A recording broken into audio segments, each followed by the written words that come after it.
শিবরামপুর গ্রামে বকুল নামে এক মুচি বাস করত। বকুলের বউয়ের নাম ছিল ইরা। ইরা দেখতে বেশ সুন্দরী, কাজে কর্মেও ইরার কোনো আলিস্যি নেই। ইরা খাবারের সাথে প্রতিবার বেশ কয়েকটা করে কাঁচা মরিচ খায়। বকুলের কোনো ছেলে মেয়ে নেই। বাড়িতে বকুলের মা ও বউ থাকে। বকুলের মায়ের বয়স হয়েছে, চুলে পাক ধরেছে। বকুল, ও বকুল, কোথায় গেলি বাবা? এই তো মা, আমি এখানে। কি বলবে বলো। আমার শরীরটা খুব একটা ভালো নয় বাবা। বাজার থেকে ফেরার পথে আমার ওষুধ কটা নিয়ে আসিস তো। ঠিক আছে মা, তুমি কিচ্ছুটি চিন্তা করো না, আমি ঠিক নিয়ে আসবো। হ্যাঁ, আমি সেটা জানি। তুই ওষুধ আনবি। আমি যাই, দেখি গোপালদের বাড়ি থেকে একটু বেরিয়ে আসি।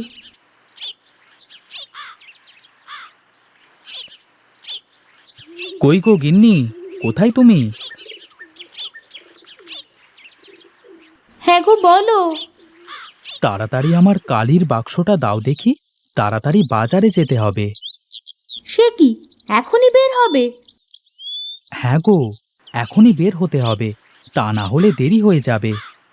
তো মুখে দুটো দানা পানি দিয়ে যাও। না গো গিন্নি, এখন খেতে বসলে হবে না। তুমি যাও তো, তাড়াতাড়ি আমার কালির বাক্সটা নিয়ে আসো।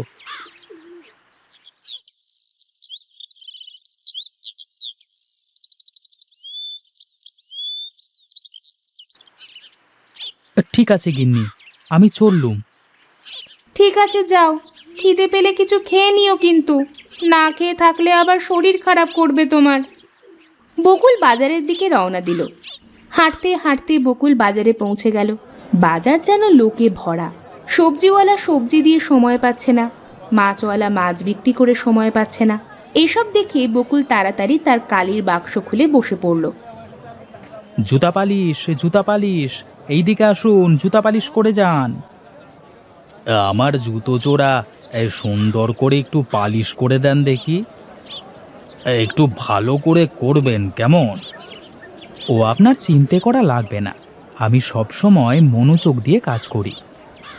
এই জন্যই তো আপনার কাছে সব সময় কাজ করতে দেরি হয়। সবারই তো কাজ করে দিতে হবে, তাই একটু সময় তো দিতে হয়। তা আজকে তেমন লোকজন দেখছি না আপনার কাছে। মাত্রই তো আসলুম সাহেব, আস্তে আস্তে হবে। ঠিক আছে ঠিক আছে, এখন সুন্দর করে আমার জুতো জোড়া পালিশ করুন। আপনার জুতো পালিশ করা হয়ে গেছে। তা কত টাকা দিতে হবে আপনাকে? আগে 50 টাকা দেন। এই জুতো জোড়া পালিশ করতে 50 টাকা?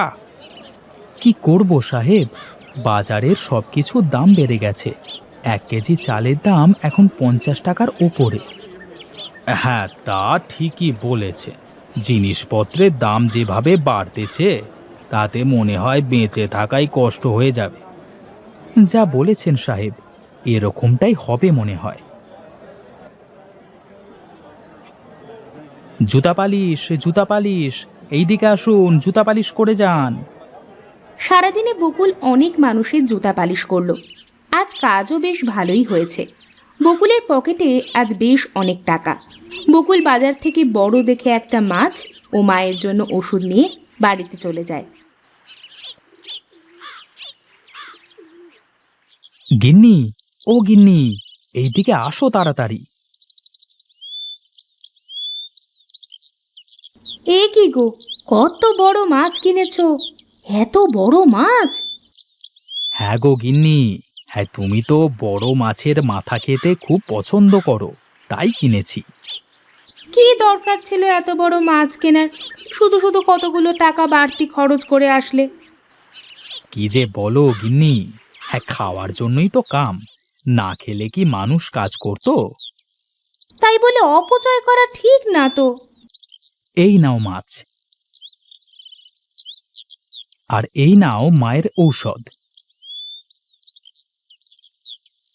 মা, ও মা, এই যে আপনার ওষুধ। ওই, দাও দেখি। মা, এ তো অনেক বড় মাছ। আপনার ছেলে বাজার থেকে এনেছে। তাহলে কাল একবার মাছের কাঁটাগুলো দিয়ে মুড়ি ঘন্ট করে দিও তো, অনেক দিন হলো মুড়ি ঘন্ট খাই না। ঠিক আছে মা।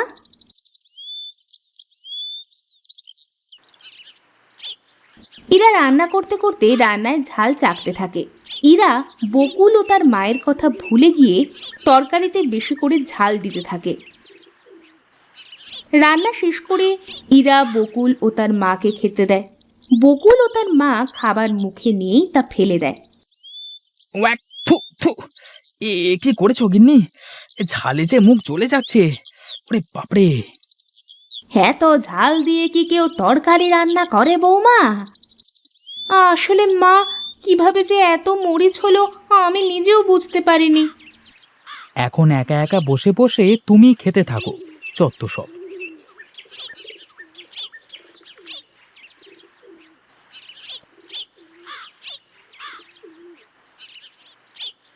গিন্নি, আমার কালির বাক্সটা দাও দেখি। আজ দেখি গ্রামের দিকে বের হব। তুমি দাঁড়াও, আমি এক্ষুনি দিচ্ছি।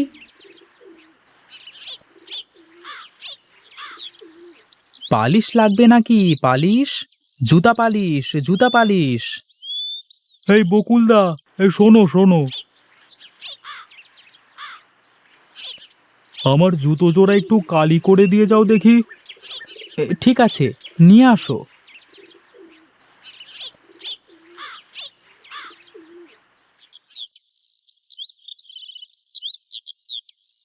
হ্যাঁ, এই ভালো করে একটু পালিশ করে দিও দাদা, কেমন? হ্যাঁ, ভালো করেই তো পালিশ করে দিই গো। গতবার কালি করে এনেছি, মাত্র 3 দিন হলো, এরই মধ্যে আবার কালি করা লাগছে। তাও তো তোমাকে গ্রামের মধ্যেই পেয়ে গেলাম বলে বাঁচা। ঠিক আছে, আমি ভালো করে পালিশ করে দিচ্ছি। দেখো, 1 সপ্তাহ না, 1 মাসেও কিচ্ছুটি হবে না। ঠিক আছে, এ করো করো, ভালো করে একটু পালিশ করে দাও দাদা। এই নাও, তোমার জুতা পালিশ করা হয়ে গেছে, দেখো কেমন হলো। এবার ঠিক আছে দাদা, তার টাকা তো এখন দিতে পারছি না, হাটে গিয়ে দিয়ে দেবো, কেমন? ঠিক আছে, তাই দিও। বকুল আবার চলতে শুরু করে। সারাদিন গ্রামের পথে পথে ঘুরে ক্লান্ত হয়ে বকুল বাড়ির দিকে রওনা দেয়। বাড়িতে আসতে আসতে বকুলের সুমনের সাথে দেখা হয়। সুমনও বাজারে মুচির কাজ করে। কি বকুল দাদা, আজ সারাদিন বুঝি গ্রামেই কাজ করলে? হ্যাঁ রে, বাজারে তেমন লোকজন নেই তো, তাই গ্রামেই কাজ করে আসলাম। তা কাজ কাম কেমন হচ্ছে দাদা? হচ্ছে মোটামুটি। তা তোর কাজ কামের কি অবস্থা? কাজ কাম তো আছে দাদা, কিন্তু জিনিসপত্রের দাম যেভাবে বাড়ছে, তাতে এই কয় টাকা ইনকাম করে ঘর সংসার চালানো মুশকিল হয়ে যাবে। সেটাই তো দেখতে পাচ্ছি। কাঁচা ঝালের দাম আকাশচুম্বী, কাল নাকি বাজারে 200 টাকা করে বিক্রি হয়েছে। কি বলিস রে, এত দাম হলো কি করে হঠাৎ? বৃষ্টি না হওয়ার কারণে চাষিরা ঝাল ধরাতে পারছে না, মনে হয় ঝালের আরো দাম বাড়তে পারে। তাহলে তো বিপদ রে, তোর ভাবি তো খাওয়ার সময় কাঁচা ঝাল না পেলে আমাকে আস্ত রাখবে না। তাহলে আজকে গিয়ে কিনে রাখো, কালকে আরো দাম বাড়তে পারে।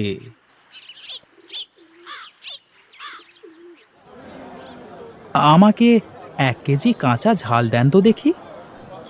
ঝালের কেজি 200 টাকা বকুল মিয়া। ঠিক আছে, আমাকে 1 কেজি দেন।